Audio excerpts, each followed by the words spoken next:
صباح الخير.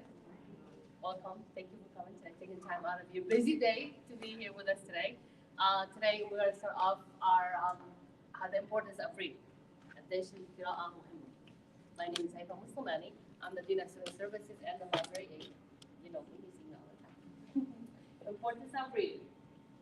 In a world where entertainment is right in our hands, you know that, right? It's on our hands. You may ask yourself, what is the point of reading? Why should we read when we can see everything? In today's fast-paced world, reading is becoming a dying habit because there's a faster alternative to consuming on social media. So they can click the phone, they can click the iPad, and do whatever they want. They don't have to actually read to get to it. Reading is the food to our brain. Just like how our body needs food, nutrition to get energy, sustain itself and function right, our brain needs to continue learning new things to function and peak performance. The more that we read, the more our brain works. So it's very important that we do that. But unfortunately, we are lacking. Why is reading important? Reading reduces the stress and helps with relaxation. So I know many of you have tried, like when you are in a bad mood and you just want to relax, you grab a book and you read.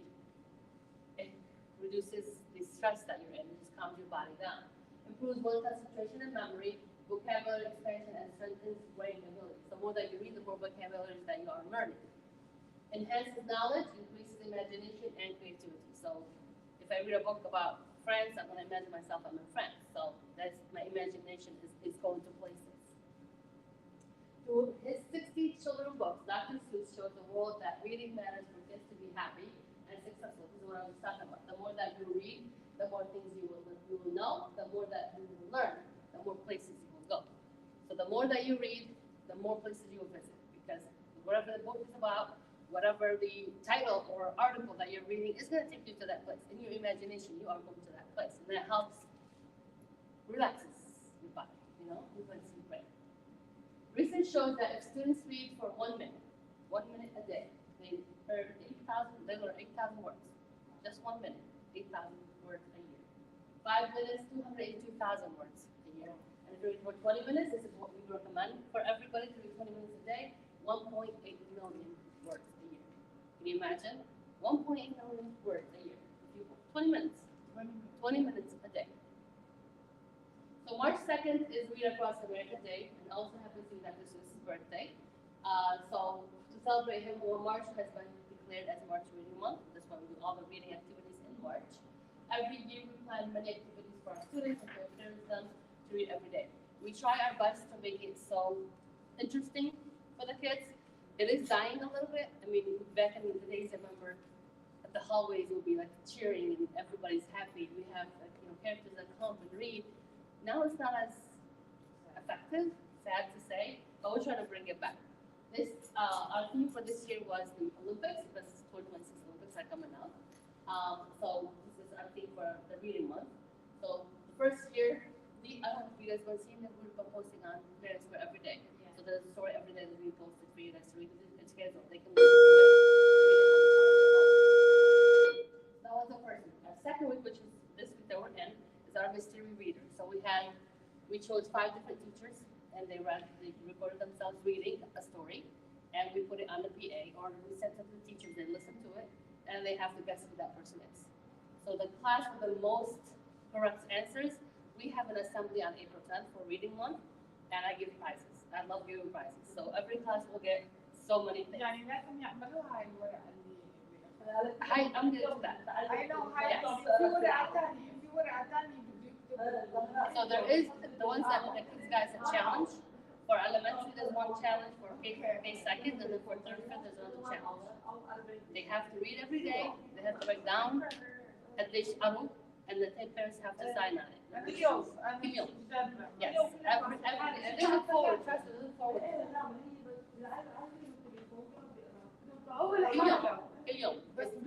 But get into that habit. This must be reading month. Get it into that habit every day and try to read. مش غلط. As long as they're reading. يعني 20 minutes a day goes a long way. So this coming week we have guest readers. We have people coming over for every grade level. We have people that are coming to read to them. On Monday the 23rd, we have a person from MDE is coming to read to the kids as well. love that. They just sit and listen and enjoy the time reading with those individuals. And we thank them for taking time out of their busy day to be with us on that week. So every day we have somebody who can send. I can send it. We'll send you pictures. We'll post pictures on there as well. And then the last day we have door decorating. I told the teachers I need those doors decorated because it brings life into the hallway. And I'm all about decorating. I don't even know me. I love to decorate. So I want to see it. Back in, like when I was here, when I started here back in a long time ago, I've been here for 13 years. Every door is different. Every hallway has so many unique children work. Right. Unfortunately, this has diminished a little bit, but I want to bring it back. And I'm working on that. So hopefully, inshallah, it will. So this is our calendar. This was posted at Parent Square as well. يلا بتحسي هاي السنة كثير مرت بسرعة إنه مارس. Yes. We're already almost end of March. Yeah.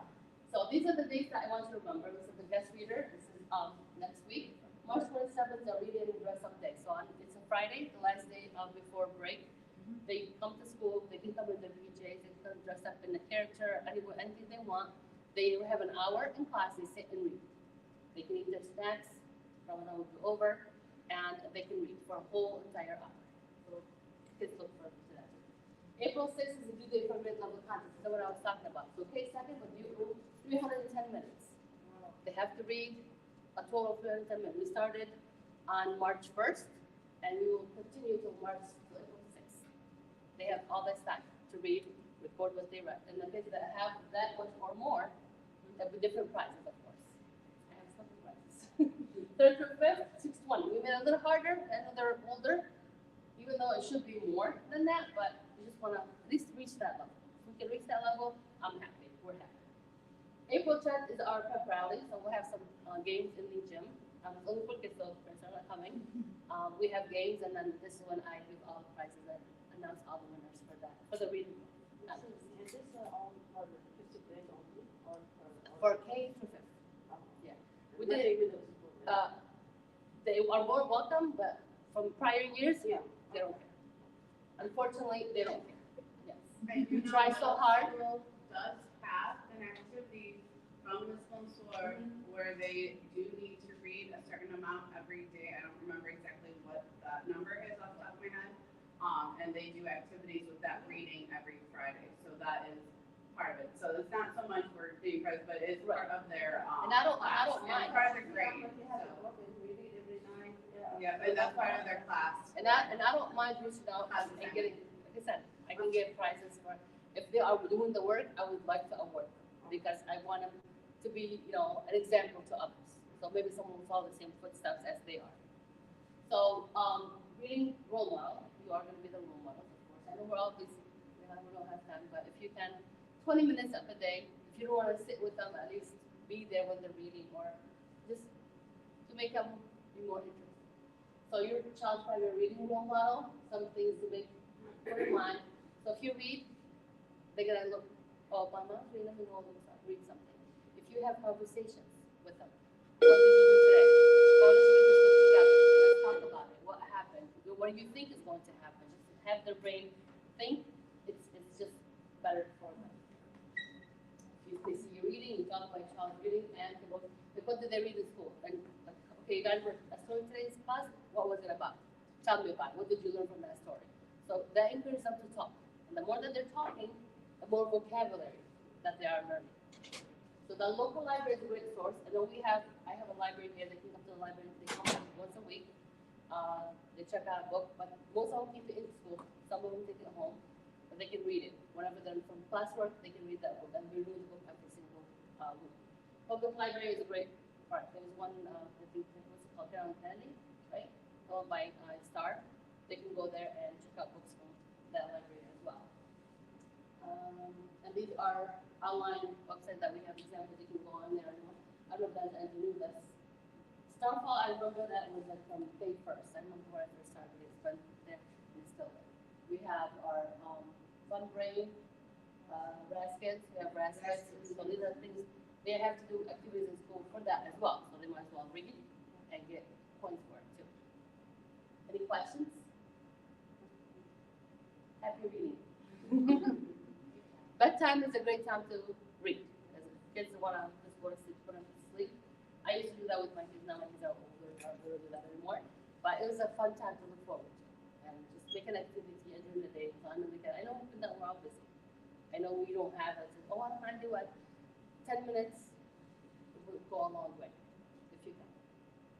Any questions? Thank you.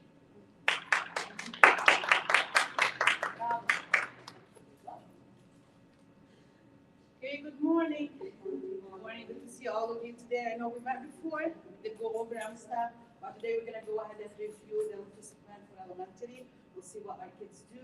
And my name is Saad. I'm the curriculum coordinator. We're looking at K-2. What are the areas of focus for K-2? Our K-2 students will go ahead. They learn about the letter recognition. They learn the alphabetic knowledge and concepts about print.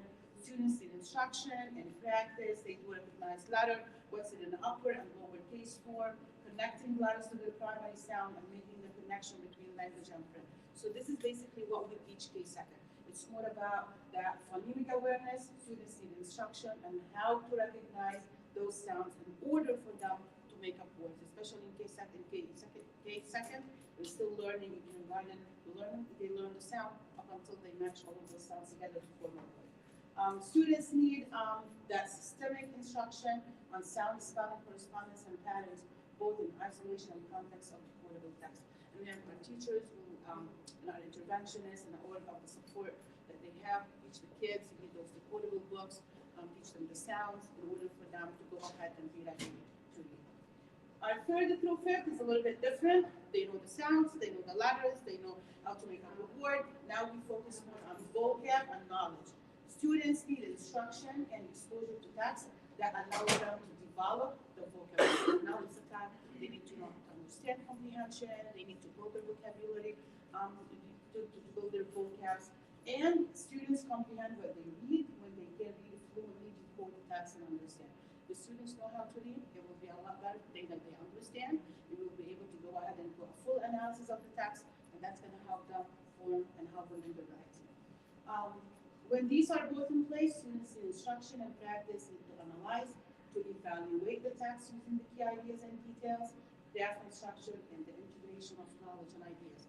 When a student will be able to read, they'll understand the vocab, they'll be able to comprehend, and they will be able to answer all of the writing, which is get to know and do a full analysis of what they need to do. Now, M-STEP expectations. I know we discussed M-STEP before. M-STEP is going to go ahead and start April 6th.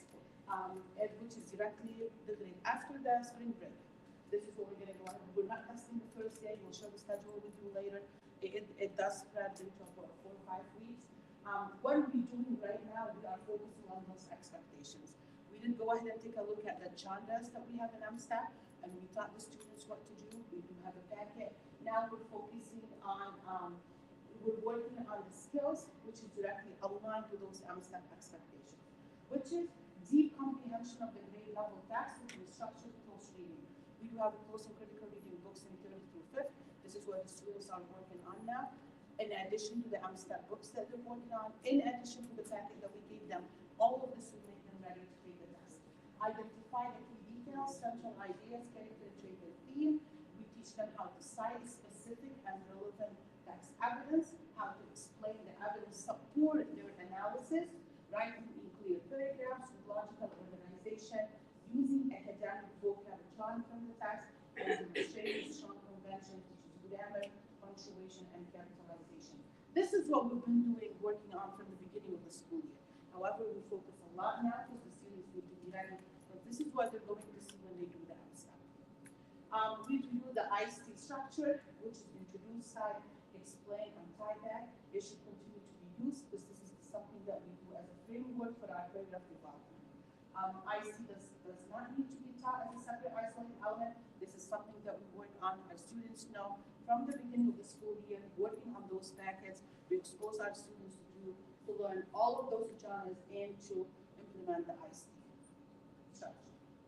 Our text-based analysis and the step writing packets. If you have kids in 3rd through 5th, you'll see the packet with them. It's something we do in the classroom with the teacher. It's fully aligned with the expectations and supports both literary and informational analysis.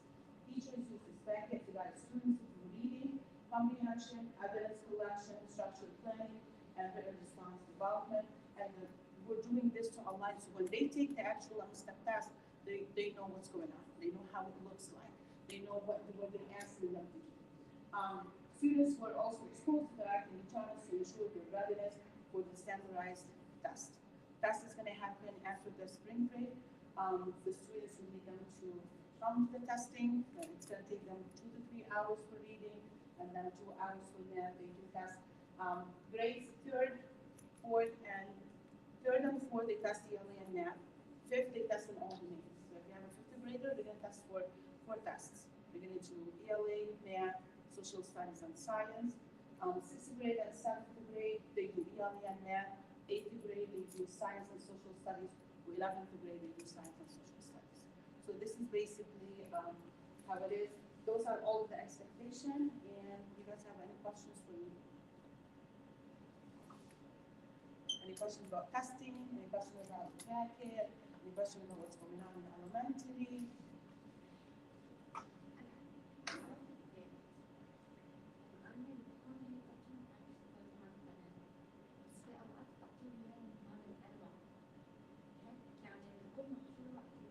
Oh, and you're talking about the homework packet? Okay, well, this is something we can discuss it separate for the homework packet. Yeah, we'll discuss it. It depends on, we'll see. And if it's going to be in the middle of the week, then the due date should be after the week. We'll discuss that. Any questions for me? Okay, thank you so much for listening. I have Ms. Coldren now to go over supporting the at home.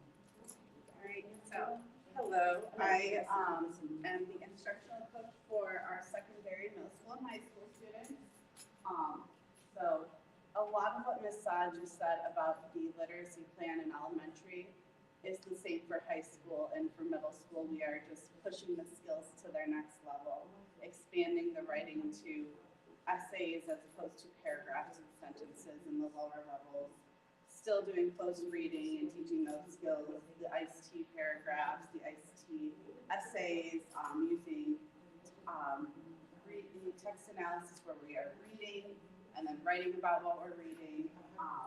But I presented on that last time, so I chose something else that was more interesting. So I want to talk about ways to support literacy at home. Read, talk, and think is what I kind of put it together as the 3 steps. You read, you talk about it, and you think about it. Again, a couple of cute quotes.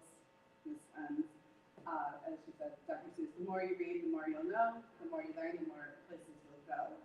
But then, this is a fun one from Taylor Swift, our pop culture icon. Books train your mind to imagination to think big. So you're thinking big. So I put together some activities for the different grades and the different ages.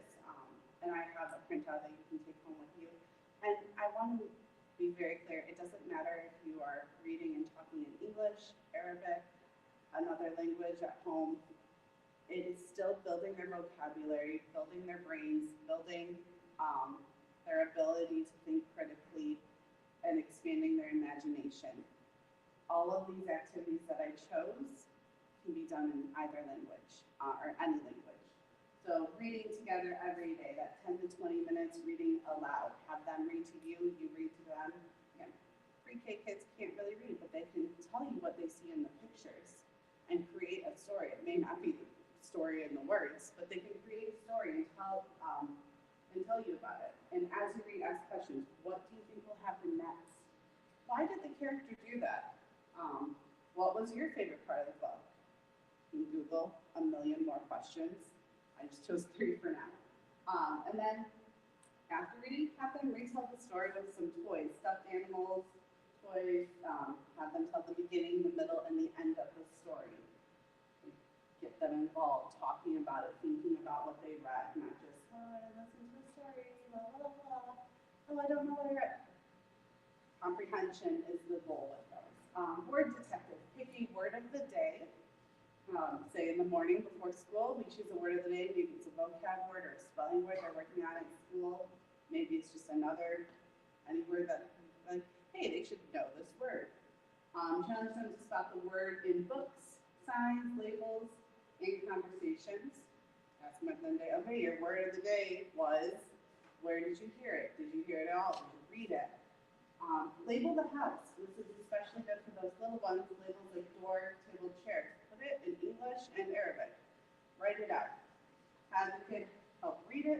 and then that door sign, tape it on the door. And then every day, what does that say? Door. And they'll start making that association. These are anything, refrigerator, table, chair, stairs, cat. Maybe can't put a label on a cat, but we can try. Have them read, have them place the labels. Start with a few, add more as you go. Have your whole house labeled. It is a great way to build that functional literacy. Also singing songs and chants. So songs like Itsy Bitsy Spider, especially if you get your fingers moving, then like Itsy Bitsy Spider. There's all sorts of fun ones on YouTube, but that gets them thinking about patterns in the language and remembering sounds. Our ABC song, A, B, C, D, E, F. I'm sure there's one in every language. I remember learning them in like Spanish and French in high school. So I know they all have theirs, but like Itsy Bitsy Spider and a few of those other ones, they have little plays like this, and that's great for their fine motor movement and their fine motor, which helps their writing as we continue on in their age as they grow up. Building those fine motor skills helps build their literacy skills. It is all interconnected. So that's the key too. Now we get into 3-5. Have a family book talk. So have your child explain the book they are reading to you. It doesn't have to be like, oh, we sat down and read this book, now tell me about it. It's, what are you reading in school? What book did you read today? What story are you reading this week in English? Tell me, what are the characters, the problems? What is your favorite part? Vocabulary detective, that's the same as our word find earlier. Have them find unfamiliar words while reading, write it down, guess the meaning, and then check the dictionary. And then take it a step further. Okay, go to school. See if you find it anywhere else in your reading, in your writing. What else? Where else are you finding that word in the world around you? After reading, read and draw. Have them read a chapter and then draw about the setting or an important scene and explain it to you. They don't have to write to explain it. They can just tell you, like, here's my picture and here's what happened. Give them a reading menu of types of books. And have the library here. We have public libraries. I know students have libraries as well. Having them have the opportunity to read different types of books helps them find what they like. And you don't become a reader until you know what you like to read. I know there's books that if someone's like, hey, you should read this, and I'm like, that's not my style. I probably won't. So a comic, a magazine article, a nonfiction book, a chapter book. My 11th graders right now, they've been coming in with the newspaper. That's what they find interesting in the world around them right now. They're reading about the world around them and they're reading these newspaper articles. That's totally fine, they're still reading. And then the last one for 3rd through 5th grade, mini book reviews after they finish a book. Have them give it a star rating, 1 for, not quite, 5 for, oh my goodness, that was the most amazing book I've ever read. And then have them tell you why. Doing those book reviews, they have to think about what they read. 6th through 8th grade, we can do a theme tracker. So let me say this, everything builds upon each other. You can do the same type of 3rd through 5th grade activities with middle school and with high school, having them talking about it. Again, high schoolers might not want to draw what they've read about. So you can pick and choose which one. So theme tracker, as your child, ask your child what message or theme the author might be trying to convey. What is the book about? Why did the author write about it? What does it make you feel? What emotion? Is it happy? Is it sad? Is it angry? Is it about friendship? Is it about, what is it about? What is the message the author is trying to tell us? Compare the book versus the movie. What did they change? What version told the story better? There is so many good books out there that have a movie. I know middle school, I think some of them just read Holes. There's a movie, great movie, love the movie, love the book. But they can make those comparisons. 11th grade, we read Great Gatsby, and then we watched the movie in class, and we made those comparisons. News connections. Connect something from their reading to current events or real-world issues. Have them create a reading playlist of songs that match the mood and the theme of the book. Okay, you just read this book.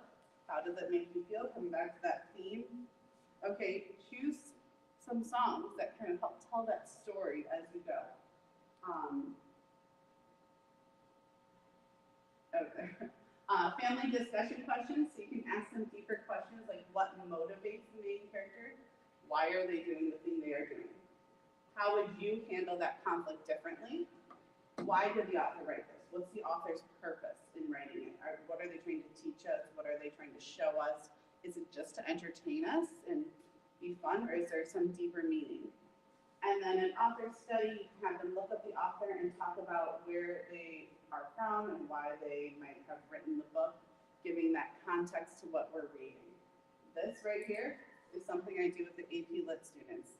They don't know it yet, but they're about to get a project where the first part of it is, tell me about the author, tell me about the time period when the book was written. And then once they read, they're gonna have to go back and be like, how does that affect the book? Bring it all together. And then 9th and 12th grade, we can have the credit dinner conversations. Again, just talking about what they read. What's the theme, what's the conflict, what's the problem, what's the solution. Give me an idea from the text. We're doing a lot of informational reading right now. What are you learning from it? Text to world connections, discuss how text connects to the politics, history, or social issues. How does it relate to what we are, our world around us?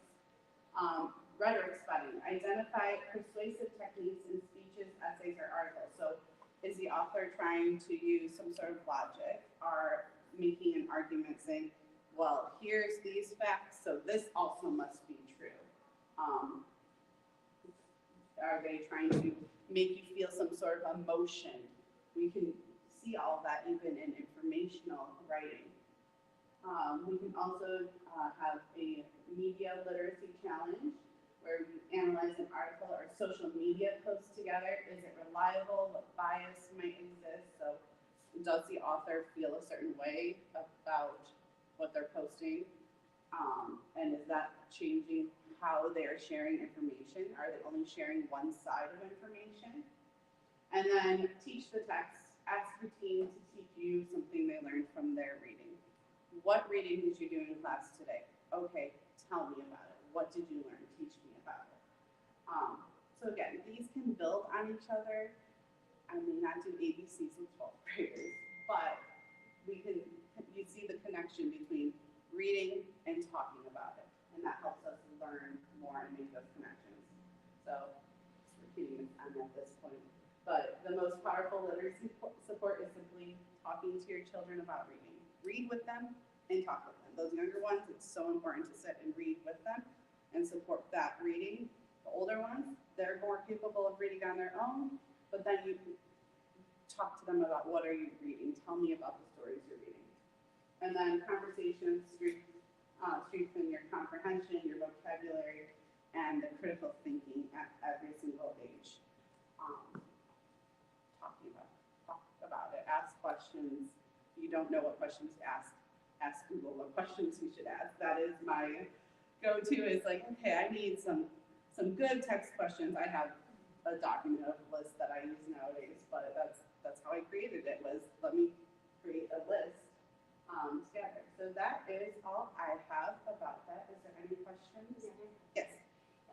It's when my son he want to choose a book, based on what he can choose the book. He can read the summary or the picture. The kids, how do they choose the book? What age? 7. 7th grade? After, right? Yeah. Yeah. So I know he is reading at a higher level. So he should be choosing books that are about his grade level. When they took the NWEA test, they were given a Lexile level. Most books, you can, again, look up on Google, what is the Lexile level of this book? And he should be choosing something that's within that range for independent reading, because that is where his reading level is showing as to us right now. Choosing something a little more challenging is fine, as long as we're taking the time to comprehend. And I will say choosing something a little on the easier side is also fine, as long as they're reading. I know Ms. Mansour for class has her very specific things, which I can get that information for you. I don't have it off the top of my head. I know she is requiring novels right now for their independent reading outside of class. And I believe that she has like a classroom library that they're choosing from. So that is, read. Please read. That's all I can say. We want them to pick a book that they are interested in. Yeah.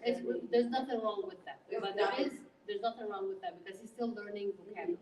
Now, when they come to the library, like say, they want to choose a book, they don't know what book they want. Of course, they all want to go for the comic books. Comic, that's fine. It's just that we want to read more stories, more chapter books to build their vocabulary, to know, to learn new things. It builds their comprehension, comprehension, their exactly. vocabulary. The more you read, and if you push yourself to read things that are a little bit harder and like put in the work to read those little bit harder things, the more vocabulary you can get, the more skills you will develop with comprehension and understanding, and the more you are going to be able to see other ideas in the world and other things and experience more through reading. And that goes hand in hand with writing. Yeah. So the more that they learn, the more vocabulary they know, the better writers they're going to be. And the more that they read, the more they will see good writing. Right, exactly. Writing structures, sentence formats, grammar, that even if they don't know like the name of the rule behind things, they will be able to just transfer the skills basically. Like I am a voracious reader. I was the kid who I got my books taken away in school because I was reading instead of paying attention. My writing showed that compared to some other people who don't read as much, but I can't necessarily always explain, oh, well, this is the grammar rule for why this is right. It's just like, no, that's right. I had to go learn, like separately learn all the grammar rules, but the more you read and see it, the more it just sinks into your system and your brain, and you just end up having that natural knowledge kind of sliding in because you've absorbed it already without necessarily realizing it. For elementary to help the kids pick a book, some of them might go for the pictures. Like, oh, this looks good, I want to read it. But they open the page, they can read maybe 2 words out of it. So I tell them there's a rule. So if you open a page, you're reading a page, 1 word you don't know, put your finger up. 2 words, 3 words. If you get 5 fingers up and you sell 1 page, that book is too hard for you. If you read 2, 3 pages and none of your fingers are up, that book is way too easy for you to pick something harder. So this is a rule of thumb. This was just to make it, what they can read.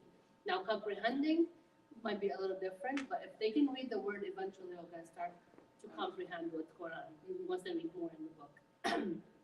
But it's social, very important because our MSTEP, NWA, all our testing, they require reading. The kids have to read on their own. Like last year, I was sitting in a session for 3rd grade. Some of the passages they had to read, I'm like, wow, this is really hard. So they, at a 3rd grade level, they have to know how to read and understand and comprehend. So we lacked that a lot. Now it's coming back. We are bringing back, we'll go back to the basics. Reading, writing, pencil and paper. Because that's only, if you write it, more than likely are going to remember it. So that's why they go hand in hand. When we have the MSTEP, like I said, the 3rd grade, wow, I was like, okay, it's a little hard. But it's very intense. And NWA, the kids like to just scroll through, just answer anything. Because even in WIDA, our kids are capable of passing the WIDA test, but they don't give it the effort because they don't want to read. And that's the sad truth. They don't want to read. So if we can encourage that more, the reading part, we need to read more, then they're more likely to do better because they're interested in what they're reading. So we start with interesting stuff. Of course, nobody wants to read biography or read the facts about, the law or whatever. But if they read stories that they like, they're gonna read it. They're interested. Yeah. No, some of these older kids are really into Guerrero's law class, especially too. So they do enjoy that. It's just very important.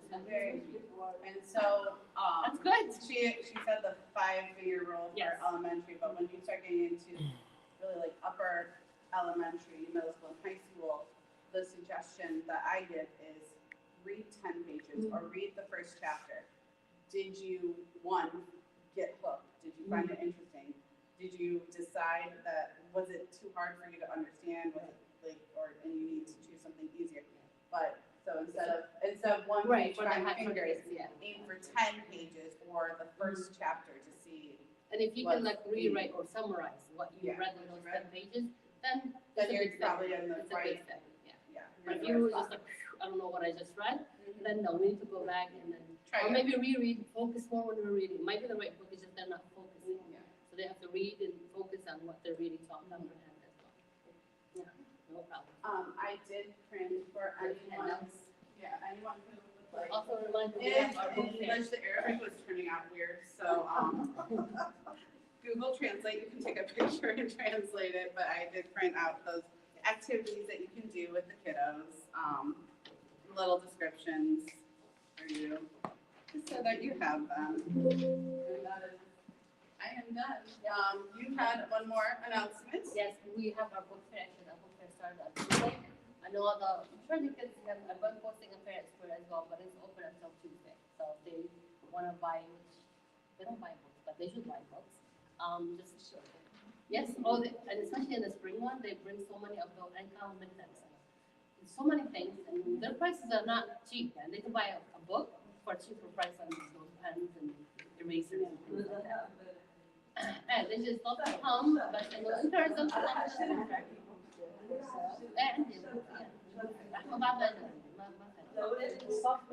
لا هني درسنا على